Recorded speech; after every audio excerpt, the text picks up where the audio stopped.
एक गेंद ऊर्ध्वाधर दिशा में ऊपर की ओर 49 मीटर प्रति सेकंड के वेग से फेंकी जाती है। यानी जो गेंद का प्रारंभिक वेग है यू, यू क्या कहलाता है? प्रारंभिक वेग। और ये हमको दे रहा है 49 मीटर पर सेकंड। ये हमको दे रहा है कि एक गेंद जिसको ऊपर की दिशा में ऊर्ध्वाधर ऊपर की ओर 49 मीटर प्रति सेकंड की वेग से फेंकी जाती है। ऊर्ध्वाधर ऊपर हो गया सीधे। परिकलन कीजिए। नंबर फर्स्ट पार्ट हमको सॉल्व करना है। बोला अधिकतम ऊंचाई जहां तक की गेंद पहुंचती है, यानी स्मॉल h का मान ज्ञात करना, मैक्सिमम हाइट। तो जब गेंद ऊर्ध्वाधर ऊपर की दिशा में फेंकी जाती है तो जैसे जैसे ऊपर जाती है उसके वेग का मान कम होता चला जाता है। और कब तक जाती है? जब तक कि उसका अंतिम वेग शून्य नहीं हो जाता। तो अधिकतम ऊंचाई कब पहुंचेगी? जब उसका अंतिम वेग v का मान कितना हो जाएगा? 0 हो जाएगा।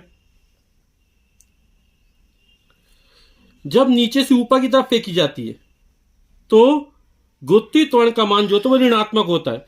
तो g का जो मान होगा वो -9.8 मीटर प्रति सेकंड स्क्वायर होगा। कोई वस्तु जब नीचे से ऊर्ध्वाधर ऊपर की दिशा में फेंकी जाती है तो गुरुत्वीय त्वरण का मान क्या होता है? ऋणात्मक होता है। और जब ऊपर से नीचे गिरती है तब g का मान धनात्मक होता है। हमें ऊंचाई h का मान क्या? ऊंचाई h का मान यानी ऊर्ध्वाधर दिशा में चली गई दूरी। तो u दिया है, h दिया है, v दिया है, g दिया है। तो कौन सी गति का समीकरण यूज हो जाएगा? तो गति के तृतीय समीकरण लग जाएगा यहां पर। v स्क्वायर बराबर u स्क्वायर प्लस 2gh। तो गति के तृतीय समीकरण से v स्क्वायर इक्वल टू होता है u स्क्वायर प्लस 2gh। अब सबके मान रख देते हैं। v का मान 0 है, 0 का वर्ग 0 होगा। u का मान 49 है, 49 का स्क्वायर प्लस 2 g का मान -9.8 है। h का मान हमको ज्ञात करना है। तो हो जाएगा 0 बराबर 49 वर्ग यानी 49 गुणे 49 49 इंटू 49 प्लस माइनस का माइनस 2 गुणे 9.8 गुणा h। ये माइनस के स्तर पर प्लस हो जाएगा तो 9.8 2 गुणे 9.8 गुणे h बराबर हो जाएगा 49 गुणा 49। तो h बराबर निकल आएगा हमारा 49 इंटू 49 अपॉन 2 इंटू 9.8। एक अंक बाद दशमलव हटा, ऊपर 0 बढ़ा दिया। 49 एकम 49, 49 दूनी 98 हो गया। 490 में 2 का भाग करेंगे तो हो जाएगा 2 दूनी 4, 2 चौके 8, 1 बचा, 2 पंचे 10, 245/2 मीटर।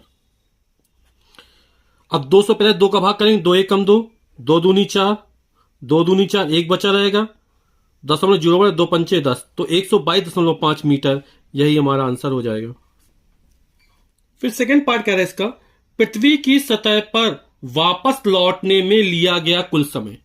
तो जब वस्तु को ऊर्ध्वाधर ऊपर की दिशा में फेंका गया था, यहां से फेंका गया, तो पहले ही ऊपर जाएगी, अधिकतम ऊंचाई तक पहुंची। अधिकतम ऊंचाई कितनी? 122.5 तक।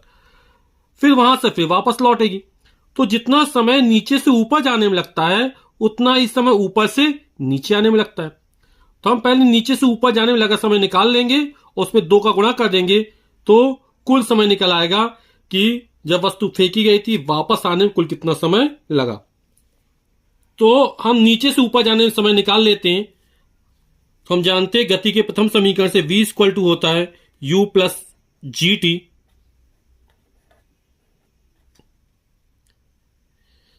जब वस्तु को ऊर्ध्वाधर ऊपर या नीचे की दिशा में फेंका जाता है तो त्वरण के स्थान पर गुरुत्वीय त्वरण काम करता है। तो v equal to u plus at, एक ही जगह g t। सबके मान रख देते हैं। अंतिम वेग हमारा 0 हो गया था, 0। प्रारंभिक वेग हमारा 49 था। g का मान -9.8 और t का मान हमको ज्ञात करना है। तो इसका पक्षांतर कर देंगे तो हो जाएगा 9.8 t बराबर 49 तो टी का मान निकाल लेंगे। तो टी बराबर हो जाएगा 49/9.8। 0.0 बढ़ा देंगे तो हो जाएगा 490/98। और 98 में 49 दूनी 98 होता है, तो 10/2 यानी 5 आ जाएगा। तो टी का मान निकल आएगा हमारा 5 सेकेंड।